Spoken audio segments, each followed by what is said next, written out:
All right, so earlier today, against the advice of everybody here with me in London, well, we hit the streets and we were asking all these protesters to tell us exactly, specifically, what they don't like about President Trump. Well, you can't make this up. Take a look. Why are you here today? I'm here to protest. What specifically don't you like about Trump? I don't like his policies. What policy? All of them. Tell Trump to go home. He's not welcome here. We don't want him in the UK. We hope that he takes this seriously. But of course he won't. He'll just ignore it and pretend it hasn't happened. La la la. This seems like a party. It doesn't seem too serious. No, look, everyone's just here for a good time, just to spread this message of love. Don't you love America?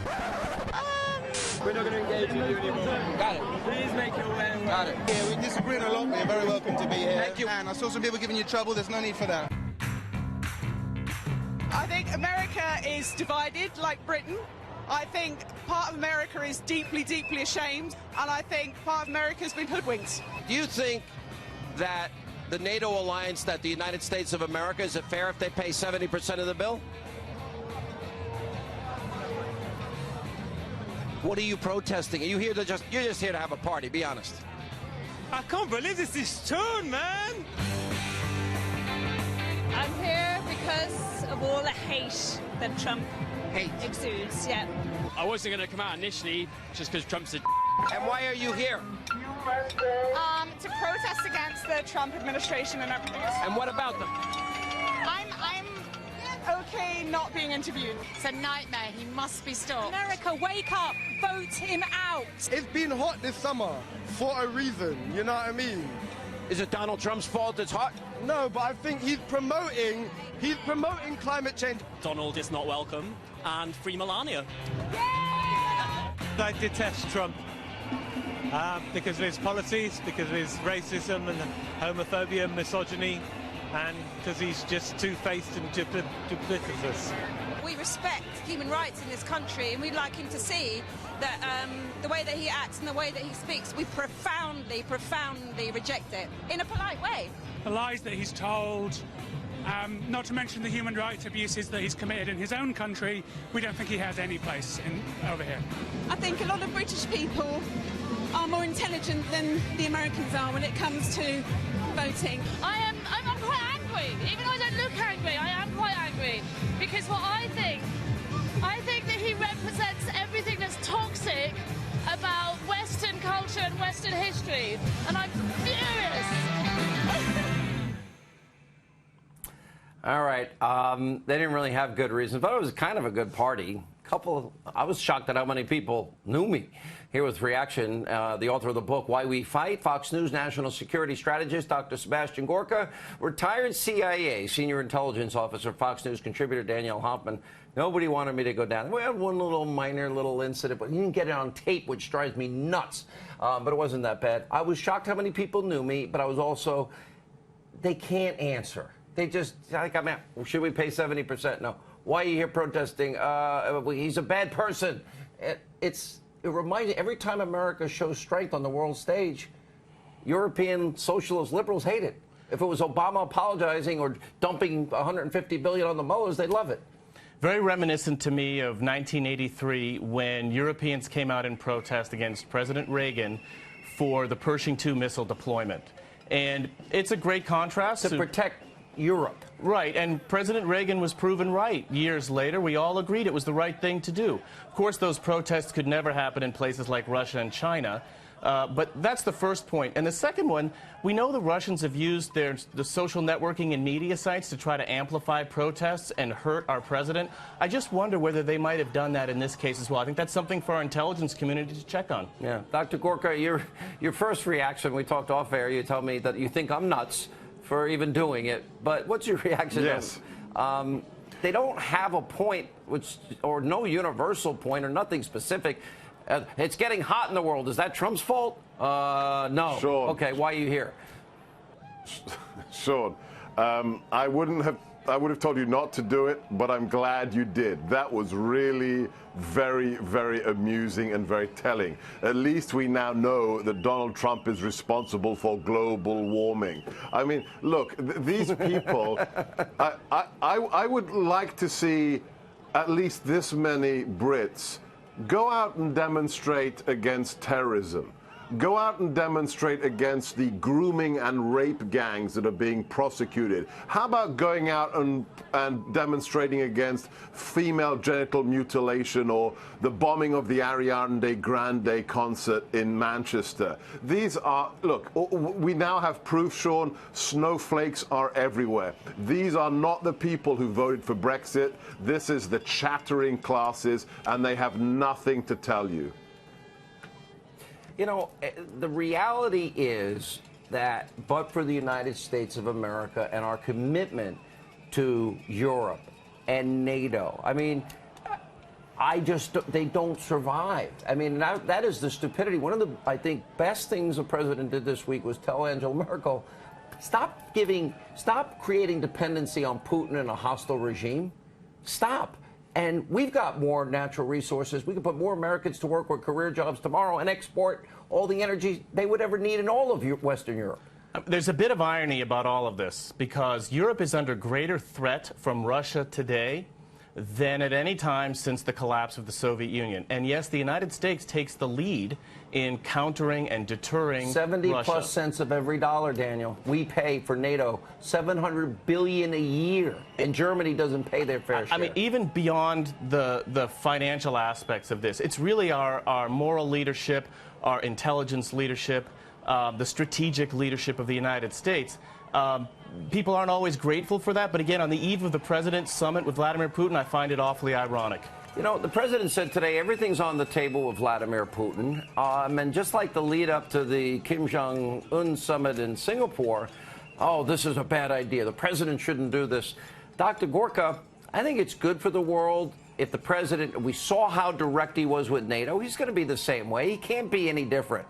That's who he is. It will be an honest, forthright, frank discussion, just like it was with Little Rocket Man and Fire and Fury. You know the president, I know the president, and people always ask me, what's he really like? And the viewers need to understand, he's exactly the same behind closed doors as he is in front of 50,000 people in an arena in Florida. He is a straight shooter, and you know when he closes that door and it's just him and the interpreters, he's going to say, look, what you did in the Ukraine is wrong, that it cannot stand. Stop messing around in Syria. We've already killed 200 of your mercenaries, and stop threatening NATO. He's going to be a straight shooter. But look, you know, Rod Rosenstein and everybody else wants to talk about Russian collusion. It's a fantasy. As we all know. Dr. Gorka, we wish you were here with us. Good to see you as my friend. Me too. Daniel, welcome to London. Thank you. We'll see you We're outside the White House, and you know that he's just in there laughing about all this, but we're at the 2019 Women's March. So the idea is basically we're going to go and ask some of these people what their signs are about and everything. We've got a lot of clever signs because, as Gavin McInnes said before he was deplatformed, this is all fashion. People are here protesting for the Women's March. They're protesting climate change. They're protesting Kavanaugh. So it's all under one big bubble of victimization that the left is out here congregating. So it's really nothing more than fashion. Do you want to talk to us about the Women's March? Why don't you take your hat off? I don't have freedom of speech? She wants me to take my hat off. What a bummer. I wanted to get one of the pink hats so I could blend in a little bit more, but I don't know if they'll sell me one. They seem to be a little mad. So we were at the pro-life march yesterday, and there were probably about maybe 700,000 I think was the number that I heard as far as the estimate. So there's maybe 10,000 at its peak. Do you guys want to talk to us about the Women's March? Yeah. Okay, so what is the purpose, I guess, because I really don't know. The purpose is to empower females against this president and what he has said to people. What has he said that is not empowering females, or that is, I guess, that warrants the need for 10,000 people to show up and wear hats? I would say that I think it's his lack of thinking that makes us all want to come here and be together. Because he's stupid? I would say so. Wouldn't that be something that men and women then could unite against? Why is it just a women's march? Because he has made purposeful comments against women. Like what? Like the video before he got elected. Where you said they could grab women by the, Yes. But that was consensual, though. Who said that was consensual? Was it not consensual? He said that when you're very wealthy, women will let you grab them by the pussy. Is that false? I'm not saying it's okay. I saw the one that caught my attention was build bridges, not walls. Could you explain why you're more pro-bridge than anti-wall, I guess? Oh, so pro-bridge is building bonds that tie the United States together. So investing in our infrastructure rather than wasting money spending it on a barrier. Wouldn't the wall be a form of infrastructure? Would you like to maybe tell us a little bit why you're the only person out here besides myself supporting Trump? What do you think of all this then as a woman, and you seem to not be necessarily siding with the women who are here for the Women's March? Oh, this is a hard question. I mean, I just don't think women in America are oppressed. We'll get you guys next if you want to. So I feel like it's almost under like one big umbrella of victimization, and everyone's just out here complaining. I wouldn't call it complaining because it is victimization. I do think that Trump does purposefully, he does put down women, he puts down people of color, and that is not okay for a president to do. And I don't think by mentioning minorities, it just like for Black Lives Matter, I don't think it means that other lives don't matter because you're saying Black Lives Matter. I think it's highlighting certain attention to the things that are wrong in our country today. But if Trump appoints women into cabinet positions, more so than any other president in history, how is that putting down women? Or minorities, if we have like the lowest unemployment records in history for minorities. It's not? It's not true? That's not a flipped statistic. And workforce participation too is at record highs. You want to see my shirt too? Yeah, I'd love to see your shirt. It's Justice Brett Kavanaugh. So when your sign says, "We will not be quiet, believe survivors," when does the line, I guess, enact between not believing survivors and believing them? Or should they be inherently believed?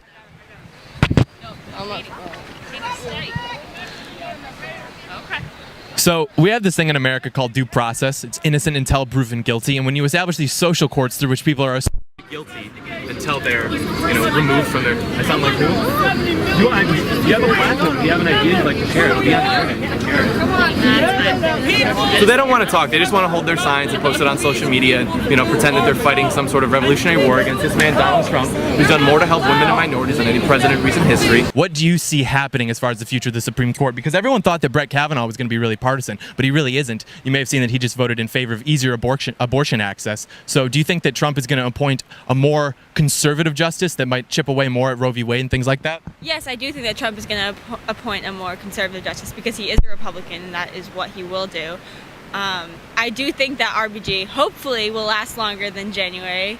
Yeah, you can't, that's so, that does have... She's a pinnacle of women's rights, and honestly, she is such an inspiration, so I really do. What's one of her favorite decisions of yours? No, I'm not sure. I've noticed that because I've seen people with the shirts that have the notorious RBG stuff on them. I feel like she's almost an icon within your side of the aisle, but no one seems to know anything that she's ever written an opinion on or... To know a specific opinion, but I think it's important to know what she stands for, and I think you don't need to Wouldn't knowing an opinion be knowing what she stands for? I don't think you need to. I don't necessarily think you need to. So you don't like the wall, but you do like the idea of increased border security? Yeah. Okay. Oh yeah, that would be fine. What would be something, I guess, that you would prescribe in order to have stricter border security then? Well, what's the border security for? To keep people that we don't want in the country out of the country. Who don't you want in the country? People that commit crimes. Okay, most of the people that are coming across the border are hoping to escape. Wouldn't that be an illegal crossing, though, making them criminals then? I don't believe we should criminalize it. Our ancestors didn't come through a walled area. They came through Ellis Island. But that was before we had a welfare state, though. Only stopped because of disease, and then they were allowed to come through. 62% of our ancestors weren't getting on welfare programs, though. There was no welfare state for them to subsist off of. I think we're done with this conversation. Anyone want to talk to us about? No? Okay. Well, appreciate it anyways for listening and stuff. Thank you. We have an ally. Came on air. I spoke to Milo Yiannopoulos. He's a senior editor at Breitbart News, and there's even been speculation that he too could find his way into the Trump White House. I began by asking him what exactly alt-right means.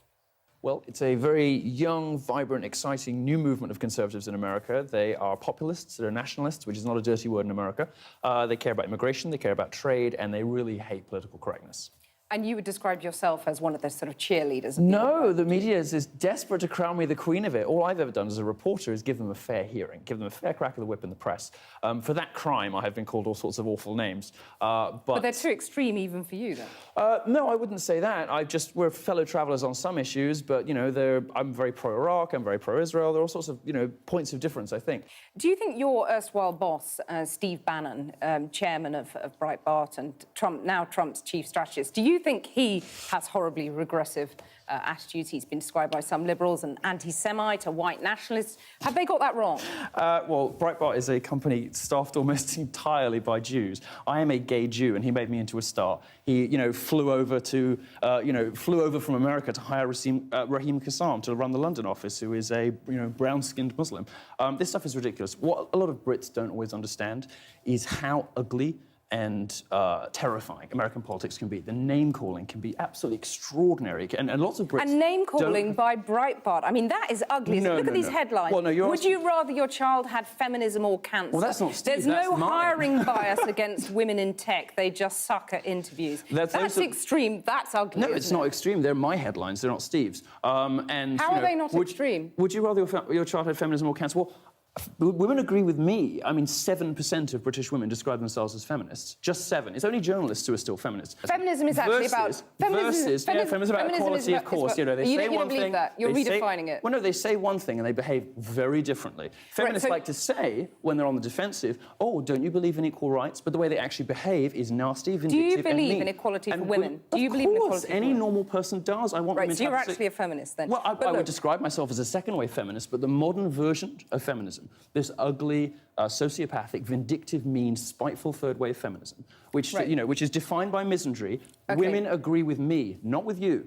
Donald Trump has talked about governing for all Americans, and yet Breitbart, the chief strategist now, has these extreme, divisive headlines. Do you understand why people are fearful about the divisions that are being caused? No, I don't agree at all. Actually, what we do is we do something quite rare in journalism these days. We publish satire, we publish provocation, we publish all kinds of journalism that traditionally would have been left-wing. You know, the sorts of dissident, mischievous, you know, thought-provoking kind of stuff where you're like, whoa, wait a minute. Okay. Then you read it and you think, oh, actually, well, that's changed my mind. Right, don't you find... No, I want to put some of that satire to you. I want to put some of your own satire to you. Wait a minute. I know you want women to log off the internet, but we are now in the Channel 4 News studio.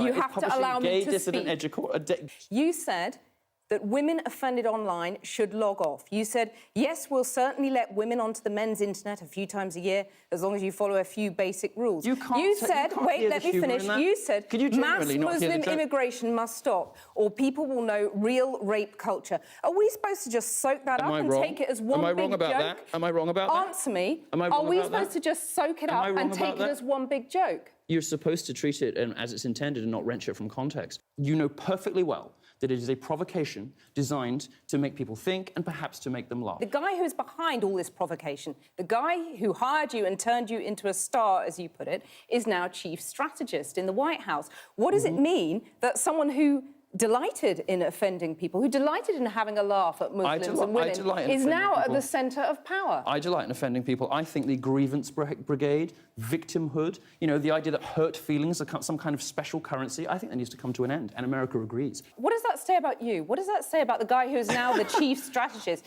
Should Steve Bannon care that people are offended? No, because America has been ruled for 30 years by people who are too worried about what other people feel, not what other people think, and too worried about feelings versus facts. For decades, America has been run by the grievance brigade, by social justice warriors, hand-wringers, feminists, Black Lives Matter, all these groups that are preoccupied with feelings first and facts later. They spread conspiracy theories and propaganda about the wage gap, campus rape culture. This stuff isn't real. What does it say about you, though? What does it say about Steve Bannon, who's now chief strategist, that you don't care about offending disabled people, ethnic minorities, women? You don't care about that. I don't care about offense-taking. I care about facts. I don't care about your feelings. But I thought you believed in a post-fact universe.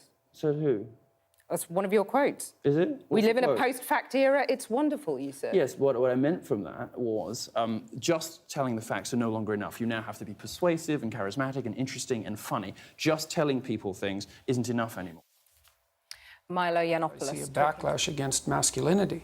and a sense that there's something toxic about but what is masculinity this idea of being such. why is society overly feminized? Well, I didn't ever say that society was overly feminized. So if we're going to discuss my views, we should use my actual words.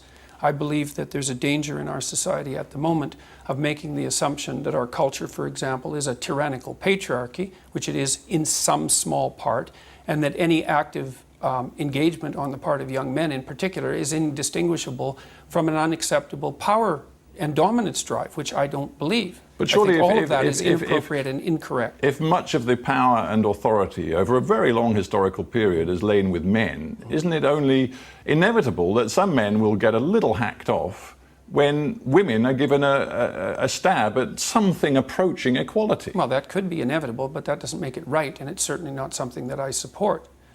So So you think men's resentment is more important than women's effort to attain equality? I'm not in favor of resentment at all. I think that if you're resentful, something's definitely wrong.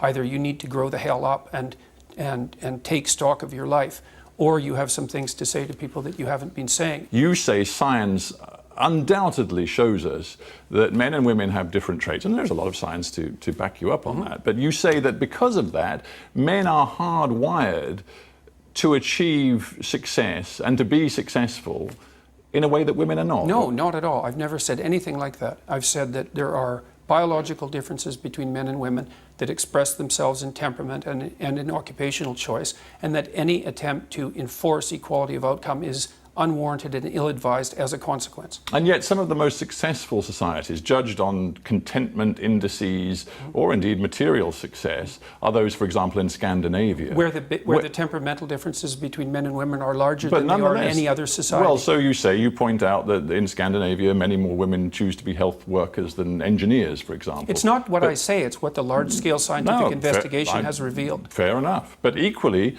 Scandinavia is full of societies, one could point to Norway, where they've made a specific legislative effort, for example, with a quota of 40% of women on corporate boards or a quota for women to be in parliament. Right. They've specifically engaged in social engineering, and it seems to be working, and it seems to doesn't seem to be working particularly. Forgive me, but Norway is top of every contentment index that we see across the world.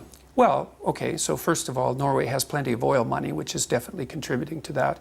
And second, it depends on what you mean by working. There's no evidence, for example, that the legislation that was designed to increase the number of women on boards has produced any movement whatsoever in the number of women who hold managerial and administrative positions in Norway. The theory was that as societies became more egalitarian, that men and women would become more the same. But that isn't what's happened. What's happened is the biggest differences between men and women now, temperamentally and in terms of their own interest, have manifested themselves in the Scandinavian countries. And so what that will mean is that men and women will make different choices in occupation if you let them have free choice. Now, what are we supposed to do? Are we supposed to stop that from happening? Is that the feminist perspective? Let's get back to a word I used before and ask you directly. Do you approve of, do you think it's a dangerous word, equality? This word equality. I approve of equality of opportunity, but I think that equality of outcome considerations are detestable.